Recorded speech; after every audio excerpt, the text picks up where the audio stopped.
안녕하십니까. 이번 시간에는 문재인 정권 하에 언론 환경에 대해서 말씀드리겠습니다. 결론적으로 말하면 문재인 정권의 언론 환경, 군사 독재를 능가한다 라는 이야기입니다.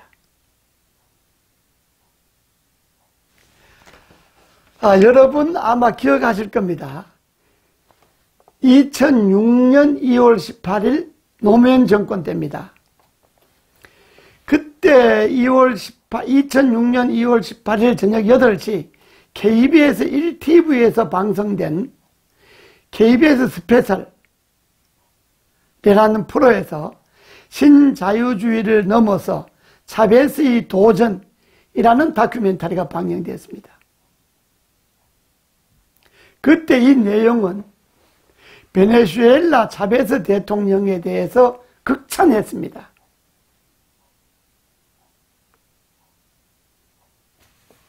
그리고 미국의 일방주의 신자유주의에 대해서 새로운 대안으로 베네수엘라 좌파 대통령 차베스를 칭송했습니다. 57분간 차베스의 정치 역정을 조명하면서 남미의 좌파 영웅 차베스를 띄우는 프로그램이었습니다. 이 프로그램의 다음날 조선일보가 KBS가 차베스를 띄운 이유라는 칼럼을 써서 이 KBS가 이 다큐멘터리를 통해서 포퓰리즘의 지도자 차베스의 길이 미국의 신자유주의를 뛰어넘는 길이라고 이야기를 했습니다. 근데 이게 과연 옳으냐 그러냐는 시청자들이 판단할 것인데 이 차베스에 대한 부정적인 측면은 하나도 정보를 제공하지 않았다 이렇게 이야기를 했습니다. 근데 이 프로그램을 제작한 KBS 이강택 PD가 사흘 뒤에 조선일보에 반박한다. 내가 차베스를 띄운 진짜 이유라는 제목을 통해서 조선일보가 차베스를 단순한 파퓰리스트로 폄하해서 결국은 노무현 정권의 개혁을 저지하는 데 활용했다. 이렇게 반론했습니다.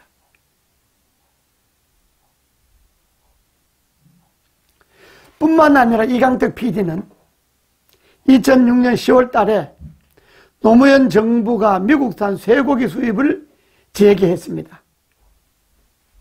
같은 달 29일 날 KBS 스페셜에서 얼굴 없는 공포 광우병이라는 보도를 내보냈습니다.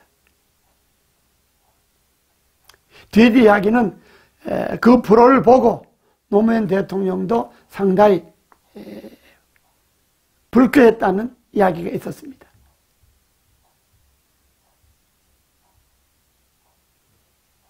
미국하고 FTA를 추진하고 있는데 그런 보도를 내보내서 FTA 추진에 찬물을 끼얹은 겁니다. 이렇게 베네수엘라의 차베스를 칭송했는데 그 베네수엘라가 지금 어떻게 되었습니까? 처참하게 망했지 않습니까? 베네수엘라를 떠나는 사람들이 이미 400만이 넘었다고 합니다. 변호사, 교사, 의사 이런 인테리들이 외국에 가서 몸을 판다고 합니다. 먹을 게 없어서 머리카락도 여자들이 끊어서 팔고 아이를 먹여야 할 모유를 내다 판다고 합니다. 이런 처참한 나라입니다. 그게 차베스부터 시작을 한 겁니다. 그 이강택 PD는 지금 TBS 교통방송 대표를 맡고 있습니다. 이강택 PD, 지금 TBS 교통방송 대표는 그때 그 프로그램을 제작한 이래 지금 베네수엘라를 보고 어떤 생각을 하고 있을까요? 문제는 문재인 정권 들어서 언론 환경이 최악의 상태를 치닫고 있습니다. 이미 KBS, MBC, SBS 등 지상방송가 어떻게 어용방송이 되었고 관제방송이 되었는가는 여러분들이 세계 지상파 방송이 하는 시사 프로, 뉴스 프로를 보면 제가 설명 안 해도 알 것입니다. 그리고 그 세 방송이 지난 정권의 기자들을 어떻게 처리했는가도 여러분들 다 알고 있을 겁니다. 뿐만 아니라 지금 각 종편에 나오는 프로들 중에 문재인 정권의 비판적인 시각을 갖고 있는 이른바 우파 패널들은 거의 하차했습니다.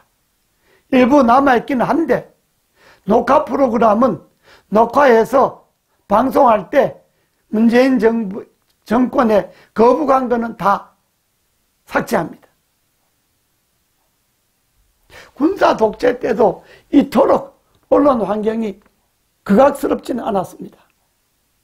더 놀라운 거는 이미 지난 뉴스입니다마는 정권의 시각에 맞지 않는 기사를 쓴 해외 특파원들을 소환했습니다. 모 방송의 기자 2명, 모 통신의 기자 1명, 특파원 임기가 남아있는데도 강제 소환한 겁니다. 소환당하기 싫으면 그만두라는 식이죠. 해외 특파원은 당연히 자기들이 주재해 있는 나라의 시각, 그리고 기사를 쓸 수밖에 없습니다. 그런데 그것이 문재인 정권의 입맛에 안 맞다고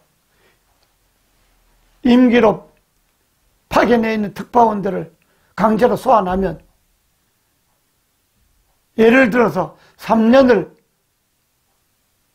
계약하고 나가 있는데 중간에 소환해버리면 거기에 외국에 얻어놓은 집들, 자식들 교육 어떻게 됩니까? 모 방송의 특파원은 소환하면 나는 아파트에서 떨어져 죽겠다, 그렇게 해서 소환을 면했다고 합니다.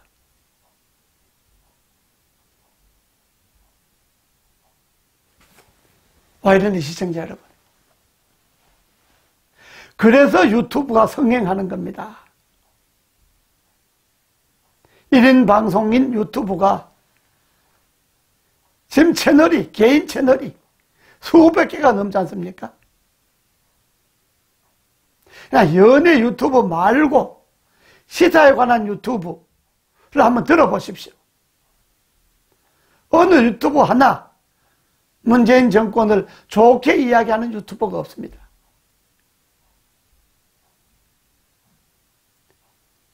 관제방송이 어용화되고 어용방송이 국민의 눈과 귀를 버립니다.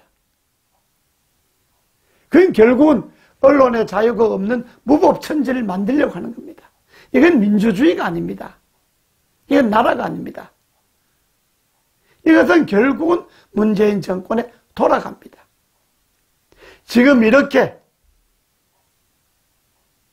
비굴할 정도로, 불쌍할 정도로 부끄러운 관제 언론들이 만약에 문재인 정권의 힘이 빠지고 문재인 정권의 실정이 노골적으로 드러나고 국민들이 점점 등을 돌리면 그 언론들은 어떻게 할까요? 그래도 끝까지 문재인 정권을 지킬까요? 제 경험으로 봐서는 그렇지 않다고 봅니다. 문재인 대통령께서는 언론 탄압을 중단하십시오. 언론을 언론답게 민주주의의 순기능을 하도록 언론은 언론의 자유에 맡기십시오. 언론을 더 이상 통제하지 마시고 언론인들을 더 이상 탄압하거나 더 이상 탄압하거나 언론인들을 간접적으로 무언에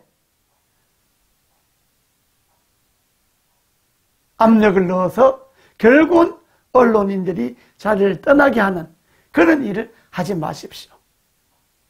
국민들은 점점 알고 있습니다. 점점 알아가고 있습니다. 문재인 정권의 언론 환경이 얼마나 극악한가를 점점 알아가고 있습니다.